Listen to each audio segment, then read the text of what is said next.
Boat دکھایا تھا قومی اسمبلی میں، کل دوبارہ سے وہ کریں گے یا کل کچھ اور لہرائیں گے؟ لہرانے کو تو جی کرتا ہے کہ ہم بوٹوں کے ہار لے جائیں اور انتخاب پہ وزیر اعظم کو پہنائی دے، لیکن ہم یہ کوشش ضرور کریں گے کہ کوئی اچھوتی، کوئی انوکھی، کوئی انٹیلیجنٹ، کوئی سمارٹ سا میسج بھی احتجاج کے نتیجے میں عوام پاکستان تک جائے. تو انشاءاللہ اگر میں قبل از وقت اس کا انکشاف کر دوں، لیکن جو بھی ہوگا ڈیسنسی اور آداب کے دائرے میں ہوگا. اچھا، آپ نے جو بوٹ لہرایا اس سے آپ کے مخالفین کہتے ہیں کہ آپ نے ایوان کا تقدس پامال کیا ہے. وہ جو پامال ہوئے وہ تقدس ہے.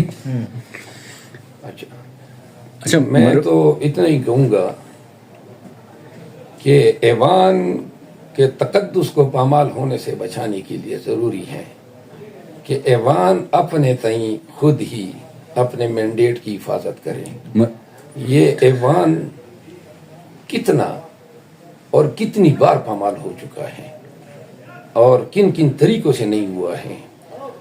اس دن اسپیکر صاحب جو فرما رہے تھے کہ جی یہ پاکستان کا طاقتور ترین ایوان ہے، میں اس طاقتور ترین ایوان کا ممبر ہوں، اور آج اس طاقتور ترین ایوان کے ممبر کے ساتھ راولپنڈی پولیس نے کیا کیا. زبانی جمع خرچ علیحدہ ہوتا ہے، عملی طور پر آپ نے دیکھنا ہے کہ جی قانون ہے کہ کسی ایم این اے کو اسپیکر کی اجازت کے بغیر گرفتاری نہیں کیا جا سکتا. یہاں تو جس کی لاٹھی اس کی پین. پولیس جو ہے اوپن سڑکوں پہ غنڈوں کی طرح، نہ ان کو حیا ہے، نہ کیمرے کی اس سے یہ ڈر رہے ہیں، نہ میڈیا سے ڈر رہے ہیں. بس جی روڈ روک دی، گنے اتار دیے اور جناب چڑھ دوڑے. اچھا، خبریں گردش کر رہی تھی کہ آپ سگریٹ پی رہے تھے، کش لگا رہے تھے، تو وہاں پہ آپ کو کسی نے روکنے کی کوشش کی تو آپ نے کہا کہ جس کو مسئلہ ہے تو باہر چلا جائے، ایسا کچھ ہوا؟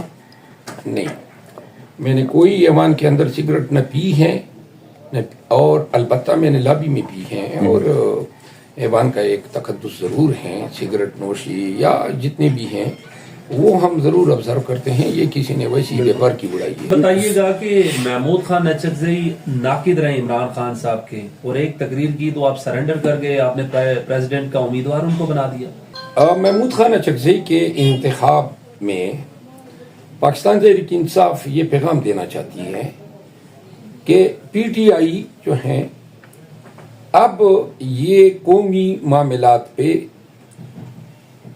علاقائی قومیت پر مبنی اور نیشنل تمام پارٹیز کو ساتھ ملا کے چلنا چاہتی ہے.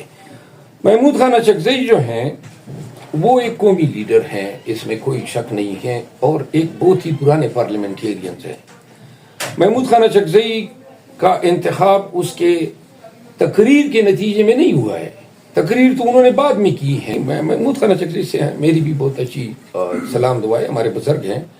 محمود خان اچکزئی جو ہیں وہ اس میں کوئی شک نہیں ہونا چاہیے کہ ان کا پہلا بیان جب آیا تھا تو انہوں نے کہا تھا کہ پی ٹی آئی کا مینڈیٹ چوری ہوا ہے. ہمیں اس وقت عہدوں سے زیادہ اور صدارتی مناصب یا منصب سے زیادہ قوم کو یہ باور کرانے کی ضرورت ہے کہ آؤ مل کے چلیں، اتفاق سے چلیں، تمام قومیتوں کو ساتھ لے کے چلیں، تمام پارٹیوں کو ساتھ لے کے چلیں. محمود خان اچکزئی جو ہیں وہ ظلم، جبر اور مقتدر حلقوں کے خلاف ایک مضبوط آواز ہے. شاید کم ہی چند ہی آوازیں ایسی ہوں گی. تو محمود خان اچکزئی کے انتخاب میں خان صاحب نے جب یہ فیصلہ کیا تو اس میں یہ تمام آسپیکٹ جو ہیں مد نظر رکھے گئے، اور ہمیں آئندہ پارلیمان میں ایسے قوتوں کی ساتھ کی بہت ضرورت ہے. لیکن مولانا فضل الرحمان صاحب نے بھی آپ کے حوالے سے بڑا آپ کا بیانیہ لے کر چل رہے ہیں، دھاندلی کے حوالے سے، الیکشنز کے حوالے سے، تو ان کو بھی آپ صدارتی امیدوار منتخب کروا سکتے تھے یا اپنا امیدوار قرار دے سکتے تھے؟ ہم ان کو خیالوں میں صدارتی انتخابی امیدوار بنا سکتے ہیں. شہباز شریف صاحب حلف اٹھانے جا رہے ہیں تاکہ خوش ہو جائیں. احتجاج کے علاوہ کوئی اسٹریٹجی ہے جو ورکنگ ہو، جو کام کرتی دکھائی دے آپ کی، یا صرف احتجاج پر ہی اکتفا کریں گے؟ میرا خیال ہے کہ صرف احتجاج تک ہم محدود نہیں رہیں گے. کل پارلیمان میں جب یہ انتخاب کا عمل ہوگا تو ہماری ترجیح یہ ہوگی کہ قوم کو یہ باور کرا سکے کہ ہم نیشنل اسمبلی میں صرف احتجاج کی سیاست نہیں کریں گے، ہم عملی طور پہ خان کو کی رہائی کے لیے، تمام اسیران کی رہائی کے لیے اور اپنے مینڈیٹ کی ریکوری کے لیے تحریر سے، تقریر سے، تدبیر سے اور اپنے حکمت عملی کے ذریعے قومی اسمبلی کو ایک پلیٹ فارم بنائیں گے، پوری دنیا کو پیغام دیں گے کہ قومی اسمبلی کے فلور پہ کیا ہو رہا ہے، اور کل انشاءاللہ آپ کو نظر آ جائے گا کہ ہماری حکمت عملی ایسی رہے گی کہ انشاءاللہ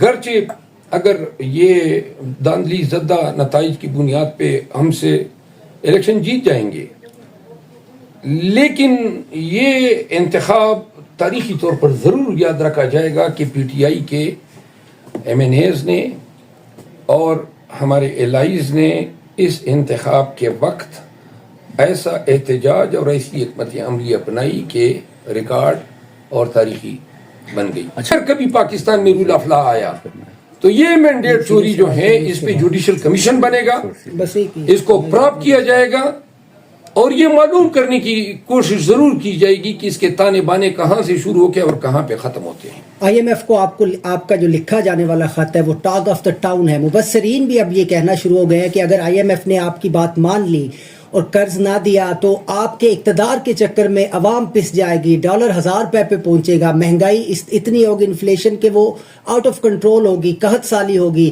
اس کو کیسے ڈیفینس کریں گے، کیا کہیں گے اس حوالے سے؟ اللہ تعالیٰ جو ہیں قوم پہ جس طرح کے حکمران مسلط کرتا ہے، حالات اور واقعات بھی پھر اسی طرح رونما ہوتے ہیں۔ آئی ایم ایف کے سہارے جینے والی قوم اب مبصرین یہ کہہ رہے ہیں کہ جی قحط سالی ہو جائے گی اور لوگ مرنے لگیں گے۔ خدا نخواستہ آئی ایم ایف نہیں ہوا، پاکستانیوں کا تو خدا ہی بدل گیا۔ آئی ایم ایف جو ہیں وہ اگر قرضہ ہی ہمارے وجود، ہمارے جسم کی روح ہے اور قانون کی حکمرانی اور بنیادی انسانی حقوق کی پامالی کوئی معنی ہی نہیں رکھتی ہیں، جو 2 سال سے پاکستان میں جس کا ارتکاب کیا جا رہا ہے، لوگوں کے حقوق پامال ہو رہے ہیں، پاکستانیوں کا مینڈیٹ چوری کیا گیا ہے، اور اتنا ہی تو ہم نے مطالبہ کیا ہے کہ الیکشن پروسیس کا آڈٹ کیا جائے تو قرضہ اس حکومت کو دیا جائے جو اس الیکشن کے نتیجے میں جائز طور پہ، قانونی طور پہ مورد وجود میں آتی ہے۔ آپ نے وہ خط پڑھا ہے جو آئی ایم ایف؟ جی میں نے پڑھا ہے۔ کیا لکھا تھا، اس کے کنٹینٹس کیا تھے سر؟ تھوڑا سمپلی وہ تو میرے خیال میں سوشل میڈیا پہ سرکولیٹ ہو چکا ہے۔ ایک لاسٹلی بتائیے گا کہ آج آپ ریلی میں موجود تھے، ایک پنڈی بوائے بنے ہوئے تھے، گاجریں کھا رہے تھے، وہ گاجریں کہاں سے آئی؟ عوام کو بھی آپ جتنے لوگ تھے ان کو پھینک رہے تھے، یہ گاجریں کہاں سے آئی اور یہ آئیڈیا کہاں سے آیا آپ کے پاس؟ نہیں، میں تو بیسیکلی صبح جب نکلتا ہوں گھر سے تو اپنے ساتھ گاجر میری مرغوب غذا ہے، گاجر، امرود، سیب اور کیلا، یہ چیزیں ایک ٹفن میں بند کر کے اپنے ساتھ رکھتا ہوں، اور جب بھی بھوک لگتی ہے، کھانا جو ہے دوپہر قسمت والے کو ملتا ہے کھانے کو، ہمیں تو مہینوں ہو گئے لنچ کا ہمیں ٹائم ہی نہیں ملتا ہے، تو یہی ہمارا لنچ ہو گیا۔ اور گاجر جو ہیں ویسے ہی میں پسند کرتا ہوں، مجھے علم نہیں تھا کہ پنڈی والوں کو گاجریں پسند ہیں۔ گاجریں تو میں سڑک پہ جو چاپڑیاں کھڑی ہوتی ہیں ان سے بھی خریدتا رہتا ہوں، اور گاجر کھانے کا اپنا ہی ایک مقصد ہے۔ میں نے آج اپنے دوستوں کے ساتھ جو میرے ساتھ تھے ٹرک پہ، ان کے ساتھ بھی شیئر کیا۔ وہ جو دوسرے ٹفن میں آپ نے خشک میوہ جات رکھے ہوتے ہیں چھپا کے، ان کا بھی تو بتایا نا۔ ڈرائی فروٹ جو ہیں وہ بھی رکھتا ہوں، کافی زمانے سے میں ڈرائی فروٹ کا بڑا شیدائی ہوں، اور ڈرائی فروٹ جو ہیں وہ بھی میرے پاس ہوتا ہے، کھجوریں بھی ہوتی ہیں، تو انشاءاللہ آپ کو بھی میں انشاءاللہ کھلاؤں گا۔ Thank you so much, thank you so much. Khan Sahab کی رہائی عدالتی محاذ پر تو دکھائی نہیں دے رہی، مگر آپ ہمیں اسی طرح موٹیویٹڈ نظر آتے ہیں، ہر بار کہہ رہے ہیں خان صاحب جلد باہر آئیں گے، تو یہ رہائی عدالتی محاذ پر ہی ہوگی یا سیاسی محاذ پر رہائی حاصل کریں گے؟ دونوں محاذوں میں ہم نے جدوجہد نیکسٹ لیول پہ لے جانی ہے۔